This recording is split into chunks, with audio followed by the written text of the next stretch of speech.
We know we've heard that world leaders have asked, is democracy okay? What is your message to people around the world watching this country go through all this? We won that night. Democracy won that night. These people, because of the courageous work of the Capitol Police, the Metropolitan Police, and others, they were deterred in their action to stop the peaceful transfer of power.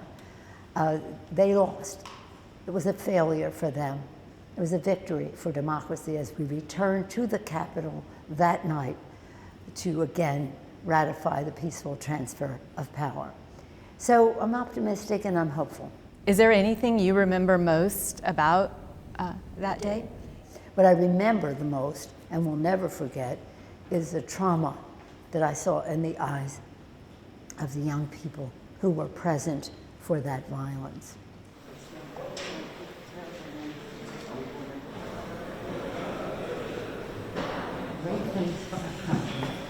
And for more than 2 hours, close to 3 hours, they were under a table in the dark with furniture pushed up against the wall, but they couldn't speak because these people were there. So when I saw the destruction, I thought, yeah, okay, we'll fix it. But it'll take a longer time to do the post-traumatic stress unraveling that they call.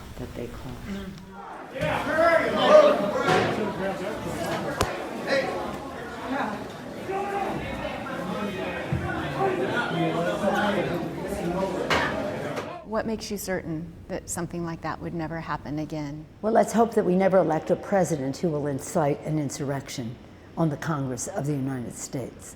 Let us be clear about how that happened. We have to improve the attitude in the country, that violence is not a means to an end, that the president had given an imprimatur to using violence against the Congress. That was wrong. That was wrong. But it is not just wrong about the Congress, it's about violence against anyone in our country. But again, I don't want to be talking about him, we're talking about the future.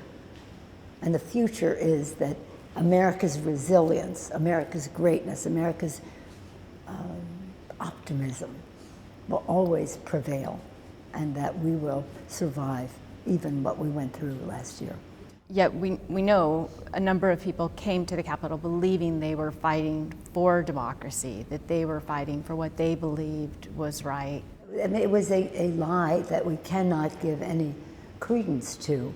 But the president is the president of the United States. When the president speaks, people in their good nature would believe a president. But it was a big lie on his part. And for that, he should be ashamed. For that, he was impeached twice.